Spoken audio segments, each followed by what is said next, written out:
My dear friends and professionalist, I am Uday Singh advocate speaking. ಇವತ್ತು ನಾನು ಇನ್ನೊಂದು ವಿಷಯವನ್ನು ತೆಗೆದುಕೊಂಡು ನಿಮ್ಮ ಮುಂದೆ ಬಂದಿದ್ದೀನಿ. ನಾನು ಇವತ್ತು ಆಯ್ಕೆ ಮಾಡ್ಕೊಂಡಿರ್ತಕ್ಕಂಥ ವಿಷಯ ಅಂತಂದ್ರೆ, ಆಸ್ತಿ ನಿಮ್ಮದಿರ್ತದೆ, ಆದ್ರೆ ಅನುಭೋಗ ಯಾರೋ ಮಾಡ್ತಾ ಇರ್ತಾರೆ. ಆಗ ಏನು ಮಾಡಬೇಕು? ಸೊ ಈ ಒಂದು ವಿಡಿಯೋ ಮೂಲಕ ನಾನು ಈ ವಿಷಯದ ಬಗ್ಗೆ ಒಂದಿಷ್ಟು ತಿಳಿಸ್ಲಿಕ್ಕೆ ಇಷ್ಟಪಡ್ತಾ ಇದ್ದೇನೆ.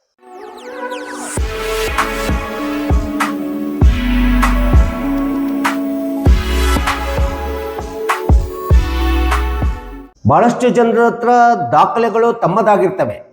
ಅದು ಮುಟೇಷನ್ ಇರ್ಬೋದು, ROR ಇರ್ಬೋದು, ಖಾತೆ ಎಕ್ಸ್ಟ್ರಾಕ್ಟ್ ಇರ್ಬೋದು.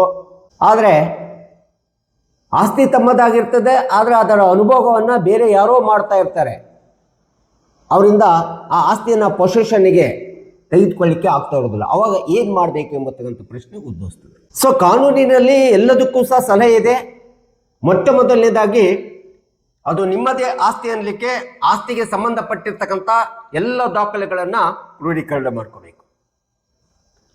ಅದು ಮುಟೇಷನ್ ಕಾಪಿ ಇರ್ಬೋದು, ROR ಇರ್ಬೋದು, RTC ಇರ್ಬೋದು, EC ಇನ್ಕಮ್ ಸರ್ಟಿಫಿಕೇಟ್ ಇರ್ಬೋದು. ಈ ಎಲ್ಲ ದಾಖಲೆಗಳನ್ನು ಕ್ರೋಢೀಕರಣ ಮಾಡ್ಕೊಂಡ್ಬಿಟ್ಟು ಸಂಬಂಧಪಟ್ಟಂತ ನಿಮಗೆ ಪರಿಚಯ ಇರತಕ್ಕಂಥ, ಆತ್ಮೀಯರಾಗಿರ್ತಕ್ಕಂಥ, ತುಂಬಾ ಕಾನೂನಿನ ಜ್ಞಾನವನ್ನು ಹೊಂದಿರತಕ್ಕಂಥ ವಕೀಲರನ್ನ ಕಾಂಟ್ಯಾಕ್ಟ್ ಮಾಡಬೇಕಾಗುತ್ತೆ. ಈ ರೀತಿ ವಕೀಲರನ್ನ ಕಾಂಟ್ಯಾಕ್ಟ್ ಮಾಡಿಬಿಟ್ಟು ಸಂಬಂಧಪಟ್ಟಂತ ಎಲ್ಲ ದಾಖಲೆಗಳನ್ನು ನಿಮ್ಮ ವಕೀಲರ ಕೈಯಲ್ಲಿ ಕೊಟ್ಬಿಟ್ಟು ಇದಕ್ಕೇನು ಮಾಡಬೇಕೆಂಬತಕ್ಕಂಥದ್ದ ಪರಿಹಾರವನ್ನು ಕೇಳಿದಾಗ ಅವರು ಹೇಳ್ತಾರೆ. ಆಗ ಆ ವಕೀಲರ ಮೂಲಕ ಸಂಬಂಧಪಟ್ಟಂತ ಕಾರ್ಯವ್ಯಾಪ್ತಿಯಲ್ಲಿ ಬರ್ತಕ್ಕಂಥ ನ್ಯಾಯಾಲಯದೊಳಗಡೆ ಒಂದು ಪರ್ಮನೆಂಟ್ ಇಂಜಂಕ್ಷನ್ನ ಶೂಟ್ ಫೈಲ್ ಮಾಡಬೇಕು. ಆ ಪರ್ಮನೆಂಟ್ ಇಂಜಂಕ್ಷನ್ ಜೊತೆಗೆ ಒಂದು TI ಅನ್ನು ಕೂಡ IA ಮೂಲಕ ಕೇಳ್ಕೋಬೇಕು.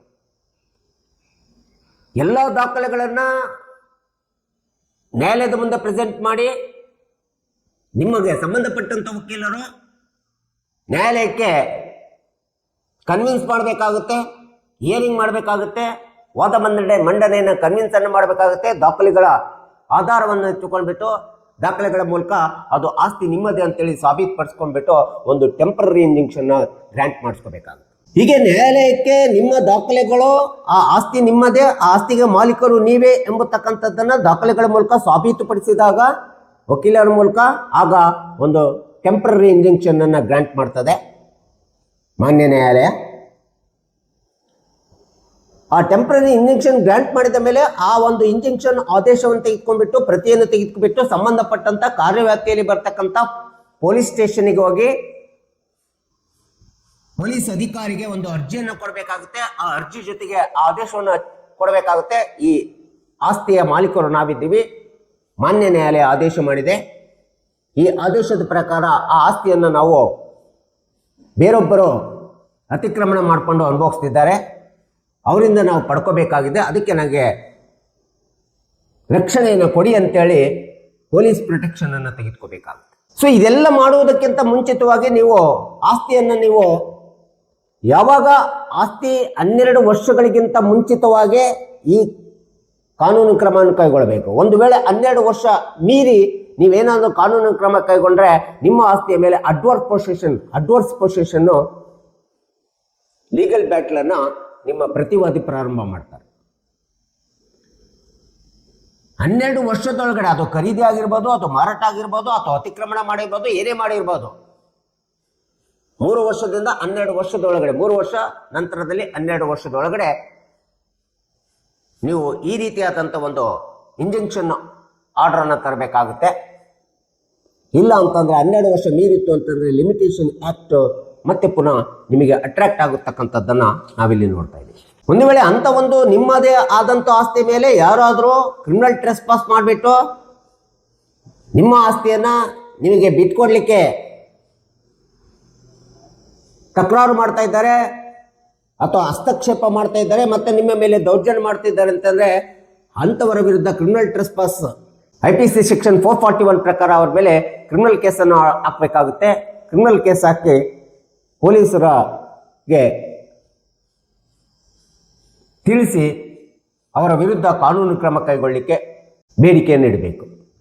ಒಂದು ವೇಳೆ ಹೀಗಾಗಿ ನಿಮ್ಮ ಪ್ರತಿವಾದಿಗಳು ಈಗಾಗಲೇ ಅತಿಕ್ರಮಣ ಮಾಡ್ಕೊಂಡ್ಬಿಟ್ಟು ಪೊಸೆಷನ್ ನಲ್ಲಿದ್ದಾರೆ, ಕಬ್ಜಾ ಇದ್ದಾರೆ, ಅವರು ಬಿಡ್ತಾ ಇಲ್ಲ ಎಂಬತಕ್ಕಂಥ ಸಂದರ್ಭದೊಳಗಡೆ ಈ ರೀತಿ ಮಾನ್ಯ ನ್ಯಾಯಾಲಯದ ಆದೇಶವನ್ನು ತೆಗೆದುಕೊಂಡು ಆದೇಶದ ಪ್ರತಿಗೆ ಸಂಬಂಧಪಟ್ಟಂಥ ಪೊಲೀಸ್ ಇಲಾಖೆಯ ರಕ್ಷಣೆ ತೆಗೆದುಕೊಂಡು ನಿಮ್ಮ ಆಸ್ತಿಯನ್ನು ನಿಮ್ಮ ಸುಪರ್ದ ತೆಗೆದುಕೊಳ್ಳತಕ್ಕಂಥದ್ದು, ನಿಮ್ಮ ಪೊಸೆಷನ್ ತೆಗೆದುಕೊಳ್ಳತಕ್ಕಂಥದ್ದಕ್ಕೆ ತುಂಬ ಅನುಕೂಲಕರವಾಗಿರ್ತಕ್ಕಂಥ ಒಂದು ಕಾನೂನುಬದ್ಧ ಅಂಶ ಅಂತಂದರೆ ಪರ್ಮನೆಂಟ್ ಇಂಜೆಕ್ಷನ್ ಮತ್ತು ಟೆಂಪ್ರರಿ ಇಂಜೆಕ್ಷನ್ ಹಾಕ್ಕೊಂಡು ಈ ಆದೇಶವನ್ನು ಪಡೆದುಕೊಳ್ಳಿಕ್ಕೆ ತುಂಬ ಅನುಕೂಲಕರ ಆಗ್ತದೆ.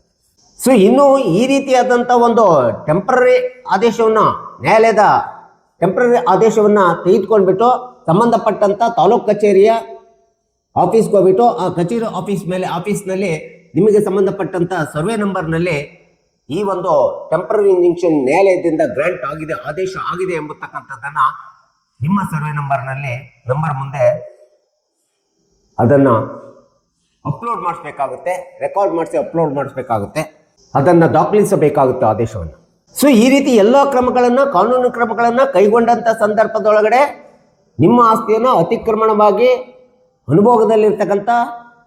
ಅನುಭವಿಸುತ್ತಿರ್ತಕ್ಕಂಥ ಪ್ರತಿವಾದಿಗಳನ್ನು ಹೊರ ಹಾಕಿಬಿಟ್ಟು ಡಿಸ್ಪೋಸ್ ಮಾಡಿ ಅವರನ್ನು ನಿಮ್ಮ ದಾಖಲೆಗಳ ಮೂಲಕ ಇದು ನಮ್ಮದೇ ಆಸ್ತಿ ಎಂಬತಕ್ಕಂಥದ್ದನ್ನು ಸಾಬೀತುಪಡಿಸಿ ನಿಮ್ಮ ಆಸ್ತಿಯನ್ನು ನೀವು ಅನುಭವದಾರರಾಗಿ ಪಡ್ಕೊಳ್ಳಿಕ್ಕೆ ಇರ್ತಕ್ಕಂಥ ಒಂದು ಅತಿ ಪ್ರಮುಖವಾದಂಥ ಕಾನೂನು ಸಲಹೆ ಅಂತಂದರೆ ನೀವು ಮಾಡಬೇಕಾದ್ದು ಪರ್ಮನೆಂಟ್ ಇಂಜೆಕ್ಷನ್ ಹಾಕಬೇಕು, ಜೊತೆಗೆ ಒಂದು TIAಯನ್ನು ಕೇಳಿಕೊಂಡು ಈ ರೀತಿಯಾದಂಥ ಕಾನೂನು ಕ್ರಮ ಕೈಗೊಂಡಂಥ ಸಂದರ್ಭದಲ್ಲಿ ಸಹಜವಾಗಿ ನಿಮ್ಮ ಆಸ್ತಿ ನಿಮ್ಮ ಅನುಭೋಗಕ್ಕೆ, ನಿಮ್ಮ ಪೊಸೆಷನ್ಗೆ, ಫಿಸಿಕಲ್ ಪೊಸೆಷನ್ಗೆ ಬರಲಿಕ್ಕೆ ತುಂಬ ಅನುಕೂಲ ಆಗ್ತದೆ ಎಂಬತಕ್ಕಂಥ ಹಿನ್ನೆಲೆಯನ್ನು ಇಟ್ಕೊಂಡು ಆಸ್ತಿ ನಿಜವಾಗ್ಲೂ ದಾಖಲೆಗಳ ಪ್ರಕಾರ ನಾವು ಮಾಲೀಕರಿದ್ದೀವಿ, ಆದರೆ ಬೇರೆಯವರು ಕಬ್ಜಾದಲ್ಲಿದ್ದಾರೆ, ಬೇರೆಯವರು ಅನುಭವಿಸ್ತಿದ್ದಾರೆ, ಅತಿಕ್ರಮಣ ಮಾಡ್ಕೊಂಡು ಪಡ್ಕೊಂಡಿದ್ದಾರೆ ಅಂತೇಳಿ ಗೊತ್ತಾದಂಥ ಸಂದರ್ಭದಲ್ಲಿ ಈ ಒಂದು ಕಾನೂನು ಕ್ರಮಗಳನ್ನು ಕೈಗೊಂಡ್ರೆ ನೀವು ಆಸ್ತಿಯನ್ನು ನಿಮ್ಮ ಸುಪರ್ದ ಪಡ್ಕೊಳ್ಳಿಕ್ಕೆ ಅನುಕೂಲ ಆಗ್ತದೆ ಎಂಬತಕ್ಕಂಥ ಹಿನ್ನೆಲೆಯನ್ನು ಇಟ್ಕೊಂಡು ಪಕ್ಷಕಾರರು ಸಾರ್ವಜನಿಕರಿಗೆ ಗೊತ್ತಾಗಲಿ ಎಂಬತಕ್ಕಂಥ ಹಿನ್ನೆಲೆಯಿಂದ ನಾನು ಈ ವಿಡಿಯೋನ ಮಾಡಿದ್ದೀನಿ. ದಯವಿಟ್ಟು ನನ್ನ ವಿಡಿಯೋ ಇಷ್ಟ ಆಗಿದ್ದರೆ ಶೇರ್ ಮಾಡಿ, ಲೈಕ್ ಮಾಡಿ, ಕಮೆಂಟ್ ಮಾಡಿ, ಮತ್ತು ನನ್ನ ಚಾನೆಲ್ಗೆ ಇನ್ನೂ ಯಾರ್ಯಾರು ಸಬ್ಸ್ಕ್ರೈಬ್ ಆಗಿಲ್ಲ ನೀವೆಲ್ಲರೂ ಸಬ್ಸ್ಕ್ರೈಬ್ ಆಗಬೇಕಂತ ಕೇಳ್ಕೊಳ್ತಾ ಇವತ್ತಿನ ವಿಷಯಕ್ಕೆ ವಿರಾಮನ ಹೇಳ್ತೀನಿ. ಇನ್ನೊಂದು ವಿಷಯ ತೆಗೆದುಕೊಂಡು ನಿಮ್ಮ ಮುಂದೆ ಬರ್ತೀನಿ. ಜೈ ಹಿಂದ್, ಜೈ ಕರ್ನಾಟಕ.